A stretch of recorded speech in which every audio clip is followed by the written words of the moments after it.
स्वागत है आप सभी का। मैं हूं कृतिका और देश का सबसे भरोसेमंद चैनल डीडी न्यूज पर लेकर हाजिर हूं आपका अपना पसंदीदा शो खबरों का सरपंच न्यूज पंच। और इस कार्यक्रम के जरिए हम आप तक हर रोज पहुंचाते हैं वो तमाम खबरें जिन पर रहती है हम सभी की नजर।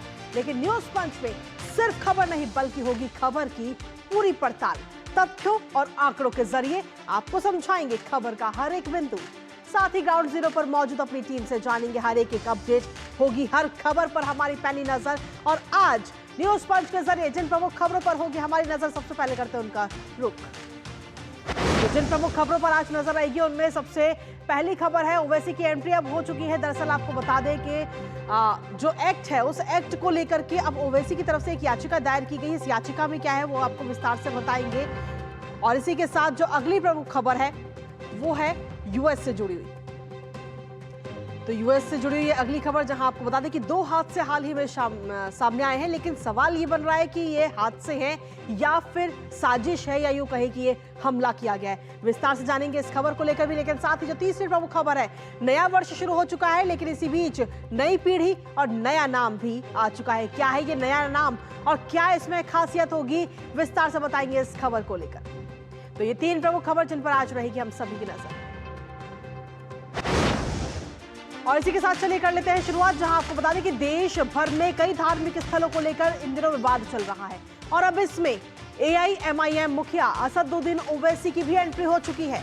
दरअसल असदुद्दीन ओवैसी ने प्लेसेस ऑफ वर्शिप एक्ट 1991 मामले में सुप्रीम कोर्ट में एक याचिका दायर की थी, जिस पर आज अहम सुनवाई होनी है। दरअसल हाल ही में सुप्रीम कोर्ट के चीफ जस्टिस संजीव खन्ना के नेतृत्व वाली पीठ ने 1991 के कानून के खिलाफ इसी तरह की याचिकाओं पर कार्रवाई करते हुए अहम फैसला सुनाया था। सर्वोच्च कोर्ट ने सभी अदालतों को धार्मिक स्थानों को फिर प्राप्त करने संबंधी नए मुकदमों पर विचार करने और लंबित मामलों में कोई अंतरिम या अंतिम आदेश पारित करने से रोक दिया था। जिसके बाद अब ओवैसी के वकील फुजैल अहमद अयूबी ने इस संबंध में एक याचिका सुप्रीम कोर्ट में दायर की। इस मामले में जानेंगे अपने संवाददाता से ताजा अपडेट। लेकिन उससे पहले आपको बता दें कि आखिर जिस याचिका पर आज सुनवाई होनी है उसमें असदुद्दीन ओवैसी की तरफ से क्या कुछ मांग की गई है, ग्राफिक्स के जरिए एक नजर डालते हैं इस पे।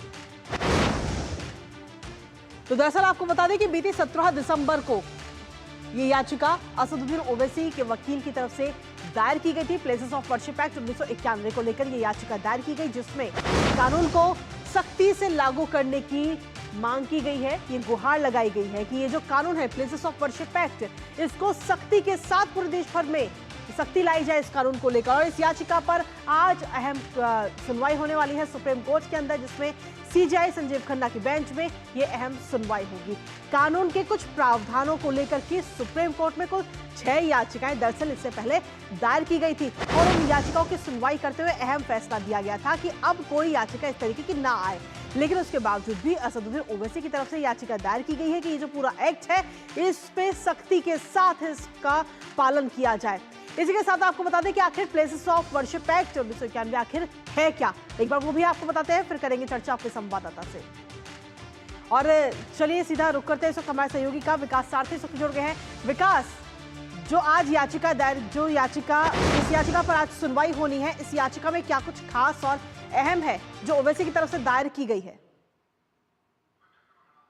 इसमें जहां तक बात की जाए प्रेयर्स की, तो वही प्रेयर हैं जो पहले भी सुप्रीम कोर्ट में याचिकाओं के जरिए रखी गई हैं, यानी कि जो 1991 का प्लेसेस ऑफ वर्शिप एक्ट है उसका कड़ाई से पालन हो। क्योंकि अभी के जो आंकड़े हैं उसके हिसाब से कम देश भर में 17 ऐसी जगहों पर विवाद चल रहा है। न्यूनतम मैं बात कर रहा हूँ 17 जगहों पर जहां मालिकाना हक को लेकर दो संप्रदायों के बीच कानूनी विवाद चल रहा है और उसमें वहां के डिस्ट्रिक्ट कोर्ट से कुछ डायरेक्शंस पास की हैं। तो इस बार भी ओवैसी ने भी वही मांग की है कि प्लेसेस ऑफ वर्शिप एक्ट को कड़ाई से लागू किया जाए। इस बीच में आप याद करें कि सुप्रीम कोर्ट ने 12 दिसंबर को एक अंतरिम आदेश पारित कर कहा है कि देश भर की अदालतों में निचली अदालतें, high court, places of worship act से जुड़े हुए जो मामले हैं, जिन जगहों पर ये इस तरह के सर्वे के आदेश दिए गए हैं या जहां पर सूट एडमिट किए गए हैं कोर्ट्स की तरफ से, उन पर आगे नहीं बढ़ेंगे। कोई भी नई याचिका अगर दायर की जाती है किसी जिला अदालत में या हाई कोर्ट में, तो उसको वो पेंडिंग रखे या कोर्ट उस पर किसी तरह का कोई डायरेक्शन पास ना करे। मूल बात यह है कि आज की सुनवाई में कृतिका जो सबसे अहम बात हो सकती है वो ये कि क्या असदुद्दीन ओवैसी को भी इसमें पार्टी बनने के लिए कोर्ट अलाउ करेगा या नहीं करेगा। क्योंकि पिछली बार यहाँ पर 6 याचिकाएं थी जिनको सुप्रीम कोर्ट ने स्वीकार किया था। बाकी लोग भी इसमें अपनी बात रखना चाहते थे, याचिकाएं दायर करना चाहते थे। सुप्रीम कोर्ट ने कहा कि फिलहाल हम केवल इन 6 लोगों को ही, 6 पार्टीज को ही अनुमति दे रहे हैं। जी। इस मामले में सुप्रीम कोर्ट का जो अंतरिम आदेश है उस पर 17 फरवरी को अगली सुनवाई होनी है। तो बड़ी से बड़ी बात जो हो सकती है ओवैसी के लिए वो ये हो सकती है कि उनको सुप्रीम कोर्ट अलाउ कर दे और 17 फरवरी को जो सुनवाई होनी है अगली, उसमें उनके को भी बहस करने का मौका दिया जाए। इससे ज्यादा बड़ा कोई यहाँ पर लाभ हानि आज की सुनवाई से असदुद्दीन ओवैसी को नहीं। चलिए, फिलहाल बहुत बहुत शुक्रिया विकास, तमाम अपडेट्स साझा करने के लिए। इस खबर पर नजर आप बनाए रखिएगा। और इसी के साथ चलिए खबरों में आगे बढ़ लेते हैं और अगली खबर का रुख करते हैं सीधा। और चलिए अगली खबर का रुख करेंगे, जहां अमेरिका से जुड़ी इस वक्त 2 खबरें ऐसी सामने आई हैं जिसमें जिसकी वजह से दहशत का माहौल है। दरअसल बीते कल अमेरिका के न्यू ऑर्लियंस की बार्बर स्ट्रीट में नए साल का जश्न मना रहे लोगों को एक ट्रक ड्राइवर ने टक्कर मार करके कुचल दिया था। और ऐसे में इस घटना में आपको बता दें कि लगभग 15 लोगों की मौत हो गई। तो वहीं दूसरी तरफ लास वेगास स्थित ट्रंप इंटरनेशनल होटल के बाहर टेस्ला के साइबर ट्रक में विस्फोट हुआ और अचानक आग लग गई, जिसका एक वीडियो भी सोशल मीडिया पर इस वक्त जमकर वायरल हो रहा है। और इस पूरे मामले में अगर हम देखें तो स्ट्रीट में हुई घटना के बाद हमलावर ने पुलिस और वहां पर मौजूद लोगों पर गोलियां भी बरसाई हैं, जिसके बाद पुलिस ने जवाबी कार्रवाई में हमलावर को मार गिराया। जिसके बाद जानकारियां सामने आई हैं कि उसने हर किसी को हैरान कर दिया। दरअसल जिस ट्रक ने भीड़ को रौंदा उसमें आतंकी संगठन ISIS का झंडा लगा हुआ था। फिलहाल FBI न्यू ऑर्लियंस में हुए हमले की जांच कर रही है, तो वहीं Tesla senior team cyber truck विस्फोट की जांच कर रही है। और नए साल पर अमेरिका में हुई इन दोनों घटनाओं को लेकर हर किसी के जहन में यही सवाल है कि ये दोनों घटनाएं हादसा है या फिर हमला। बात करेंगे अपने संवाददाता से, लेकिन उससे पहले विस्तार से आपको बताते हैं कि आखिर ये दोनों घटनाएं आखिर कैसे हुई हैं, वो आपको बताते हैं। तो हमले की क्रोनोलॉजी को आपको समझाने की कोशिश करते हैं कि अमेरिका के न्यू ऑर्लियंस में ट्रक ने भीड़ को रौंदा है। ये भीड़ दरअसल वहां पर पहुंची हुई थी और वहां पर नया साल का जो जश्न है वो मनाया जा रहा था। 15 लोगों की मौत इसमें हुई है और 30 लोग जख्मी बताए जा रहे हैं। इसके साथ ही अगर हम देखें इस हमले की जब बात कर रहे हैं तो हमलावर ने इस लोगों को रौंदने के बाद में वहां पर जो लोग मौजूद थे उन पर अचानक से फायरिंग भी की है और फायरिंग के साथ साथ पुलिस पर भी ये फायरिंग की गई है, जिसके बाद पुलिस ने जवाबी कार्रवाई की और जवाबी कार्रवाई में इस हमलावर को मार गिराया गया। और जब मार गिराने के बाद में इस ट्रक की पूरी जांच की जाती है तो इस ट्रक में से निकलता है ISIS का एक झंडा, जो कि कहीं ना कहीं अपने आप में कई तरीके के सवाल खड़े कर रहा है। और इसके बाद ही ये सवाल उठ रहे हैं कि आखिर ये हमला था या हादसा। FBI ने फिलहाल प्लेटफॉर्म X पर एक बयान भी जारी कर दिया है और इस बयान में कहा गया है कि इस ट्रक से इस्लामिक स्टेट का झंडा और कई हथियार बरामद किए गए हैं। FBI ने जब इस ट्रक की पूरी जांच की तो इसमें एक झंडा भी मिला और साथ ही कई सारे हथियार मिले हैं, जिसके बाद में इस पूरे हमले की चौतरफा निंदा की जा रही है। और इसके साथ ही लास वेगास में जो विस्फोट हुआ है कार में, उसकी तस्वीर इस वक्त आपको दिखा रहे हैं। लास वेगास में साइबर ट्रक की विस्फोट हुआ है। टेस्ला कंपनी का ये साइबर ट्रक था, जिसकी तस्वीर भी इस वक्त हम आपको दिखा रहे हैं किस तरीके से विस्फोट होता है और फिर उसके बाद इसमें आग लग जाती है और इस हादसे में एक की मौत हो गई है, साथ ही 7 लोग इसमें घायल बताए जा रहे हैं। तो ऐसे में फिलहाल FBI जो है इस मामले में भी पूरा जांच कर रही है और साथ ही टेस्ला की टीम भी इस मामले में जांच कर रही है। बाइडेन का क्या कुछ कहना है इन दोनों हादसों को लेकर, वो भी आपको सुनाते हैं। Our hearts are with the people of New Orleans after the despicable attack that occurred in the early morning hours. To all the families of those who were killed, to all those who were injured, to all the people of New Orleans who are grieving today, I want you to know I grieve with you. Our nation grieves with you. Here's what we know so far. The FBI has reported to me the killer was an American citizen, born in Texas. He served in the United States Army on active duty for many years. He also served in the Army Reserve until a few years ago. The FBI also reported to me that mere hours before the attack, he posted videos on social media indicating that he was inspired by ISIS, expressing a desire to kill. तो तो Joe Biden को आपने सुना और सीधे तौर पर उनका कहना है कि ये जो पूरा मामला है इस पर FBI अब लगातार जांच कर रही है। हालांकि जो हमलावर था उसने सेना में भी इससे पहले काम किया हुआ है। फिलहाल और जानकारी हासिल की जा रही है। इसी पर ताजा अपडेट लेते हैं। हमारे साथ में अनिल थॉमस इस वक्त जुड़ गए हैं। अनिल, क्या कुछ ताजा अपडेट है आपके पास में? जहां एक तरफ पूरा विश्व नया साल मना रहा था, वहीं दूसरी तरफ अमेरिका में ये दो हादसे कह लें या हमले। बिल्कुल, इसे एक तरह से देखें जिस तरह से अमेरिका के राष्ट्रपति जो बाइडेन ने कहा कि मतलब वो इसे एक वन ऑफ इंसिडेंट मान रहे हैं, लेकिन अभी अभी खबरें जो आ रही हैं और लुसियाना के जो अटॉर्नी जनरल है वो इसे कोऑर्डिनेटेड अटैक कह रही हैं। तो ऐसे में ज़रूर मल्टीपल रिपोर्ट्स आ रहे हैं इन्वेस्टिगेशंस को लेकर, लेकिन ये इन्वेस्टिगेशन चौंकाने वाला। अगर आप इस थोड़ा सा पीछे जाए, 2016 में पहली बार हमें इस तरह का अटैक देखने को मिला था, जहाँ एक बस सेलिब्रेशन चल रहा है किसी भी तरह का, उसमें लोगों को एक तरह से रौनते हुए जाता हुआ हमने फ्रांस में पहली बार 2016 में इसे देखा था। और उसके बाद एक लगातार इसकी एक ऐसे कड़ी देखे तो बार बार हमें अलग अलग देशों में, चीन में देखने को मिला, अमेरिका में देखने को मिला। और ये अब जो न्यू ईयर के टाइम जो हुआ, ये दिल दहलाने वाली बात है। और ये भूलना नहीं होगा क्योंकि ये जो सिटी है न्यू ऑर्लिन्स और लुसियाना में जो आता है, ये पूरी तरह इनकी इकोनॉमी जो है पूरी तरह वो पर्यटकों पर निर्भर है। ऐसे में ये इस तरह का एक हादसा होना पूरी तरह से वहां के लोगों को ही नहीं, और जिस तरह से एक टेररिस्ट अटैक की बात अब ठोस तरीके से FBI कह रही है, तो ऐसे में और इसे मल्टीपल सोर्स के रूप पर देख रही है। मतलब ये अटैक को लिंक करने की कोशिश हो रही है जो लास वेगस में हम अटैक देखने को मिला। तो ऐसे में जरूर इसका जो स्कोप और वो रेंज है वो बढ़ता हुआ दिख रहा है। और ऐसे में बड़ी मुश्किलें होंगी क्योंकि जिस तरह से लोग वहां सेलिब्रेट करने के लिए आए, उनके दिल में जरूर एक दिल दहलाने वाली बात है। और वहां सुपर बोल होना है, सुपर बोल का मैच भी पोस्टपोन्ड हो गया है। जी, जब FBI इन दोनों मामलों में जांच करे तो क्या कुछ और निकलकर सामने आता है, ये देखना होगा। फिलहाल बहुत शुक्रिया अनिल तमाम अपडेट्स साझा करने के लिए। और इसी बीच न्यूज पंच में खबरों का सिलसिला लगातार जारी। वक्त एक छोटे से ब्रेक का, बने रहिए हमारे साथ।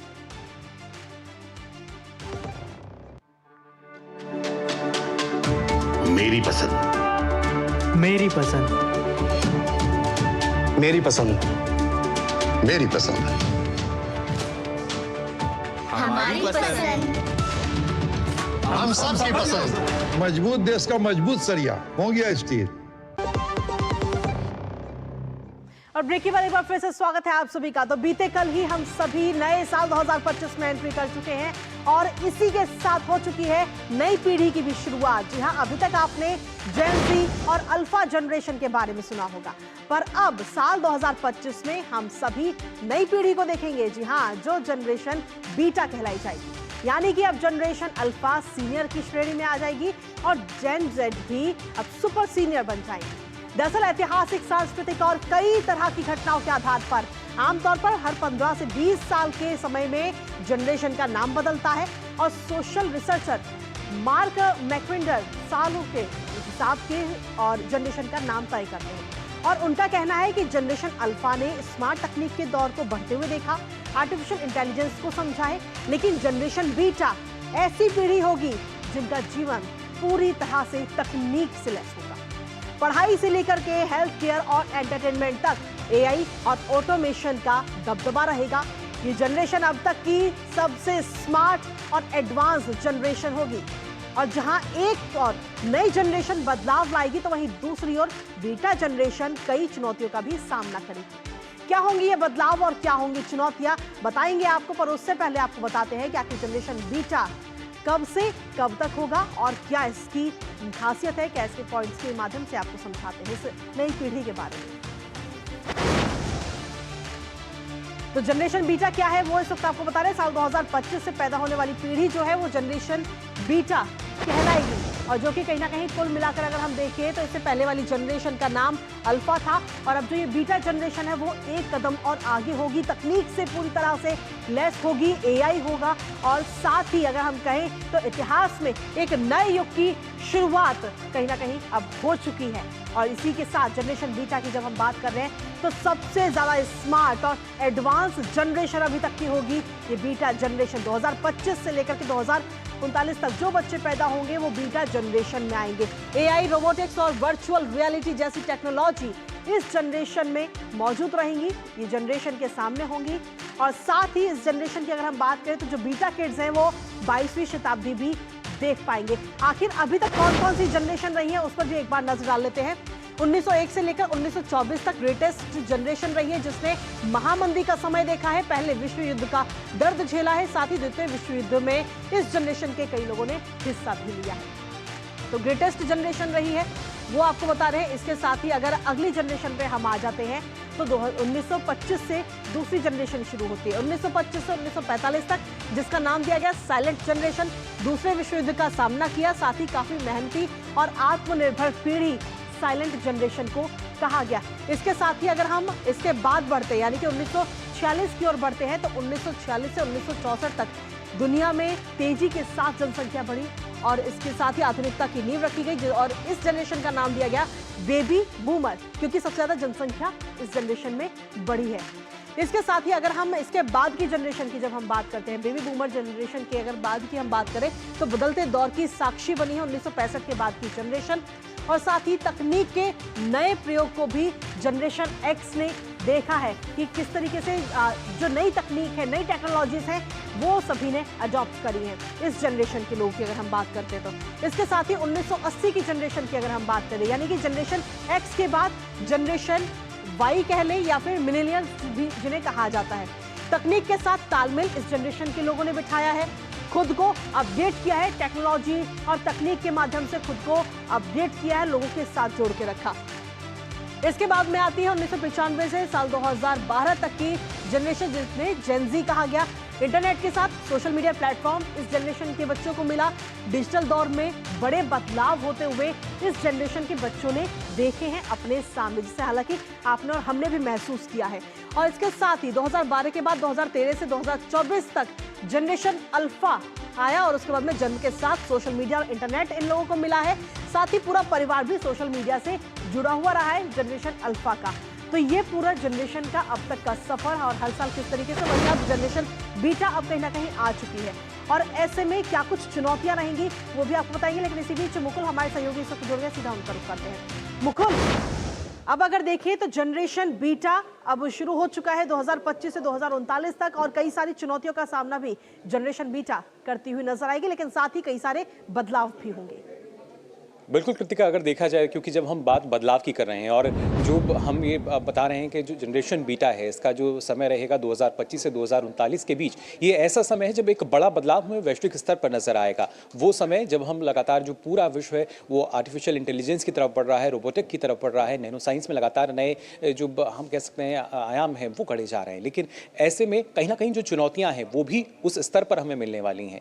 ना सिर्फ हम अगर बात करते हैं ग्लोबल वार्मिंग की बात की जाए और तरह की कई उनका सामना जाहिर तौर पर करना पड़ेगा और लगातार आर्टिफिशियल इंटेलिजेंस को लेकर भी कहा जा रहा है कि जिस तरीके से इसका उपयोग किया जा रहा है, कहीं ना कहीं इसमें समस्याएं या जो चुनौतियां हैं वो भी बढ़ सकती हैं। तो जो बीटा जनरेशन है उनके लिए मुश्किलें भी जाहिर तौर पर नजर आने वाली हैं और कई मायनों में उन्हें खुशनसीब भी माना जा रहा है कि एक बड़ा बदलाव जो है तकनीकी तौर पर वो ये जो जनरेशन होगी बीटा जनरेशन वो देखेगी। लेकिन इससे पहले भी जैसे आपने भी बताया ग्राफिक के जरिए जनरेशन एक्स की बात की जाए, जनरेशन वाई, जेड या इसके बाद अल्फा की हम बात करें, लेकिन अब जो बीटा है उसमें ये बड़ा बदलाव हम सबको नजर आएगा। वैश्विक स्तर पर हम ये बड़ा बदलाव देख सकेंगे कि कैसे पूरे खासतौर से जो युवा हैं वो मादा रखते हैं एक नई दिशा देने का और उसमें भारत की भूमिका भी अहम हो जाती है। जिस तरीके से अब तक हमने देखा है भारत में आर्टिफिशियल इंटेलिजेंस को लेकर लगातार काम किया जा रहा है, या पूरे जब हम विश्व की बात करते हैं तो जो एक विश्व गुरु बनने का मादा भारत रखता है और जो एक नई राह पूरे विश्व को दिखा रहा है, तो आने वाली जनरेशन के लिए ये जो बीटा जनरेशन जो हम समय बता रहे हैं 2025 से 2039 के बीच काफी महत्वपूर्ण रहने वाला है। चलिए, फिलहाल बहुत बहुत शुक्रिया मुकुल तमाम जानकारी और अपडेट साझा करने के लिए। तो कुल मिलाकर देखें तो जनरेशन बीटा की शुरुआत हो चुकी है और ऐसे में ये जनरेशन बीटा कई मायनों में खास और लकी भी साबित होगी, क्योंकि अब एआई का दौर एक तरह से हम देखें तो शुरू हो चुका है। लेकिन जहां एआई का दौर शुरू हुआ है इसी के साथ इसके नुकसान भी होंगे, लेकिन डिपेंड करता है हमारी जनरेशन बीटा पे कि वो इसका सदुपयोग करेगी या दुरुपयोग। ये तो खैर देखने वाली बात होगी, लेकिन इसी के साथ फिलहाल हर कोई ये जानने की कोशिश में लगा हुआ है कि बीटा जनरेशन को और क्या कुछ खास मिलने वाला है। इसी के साथ फिलहाल न्यूज़ पॉइंट से मुझे और हमारी टीम को दीजिए अनुमति। 2 बजे फिर होगी आपसे मुलाकात, तब तक के लिए नमस्कार।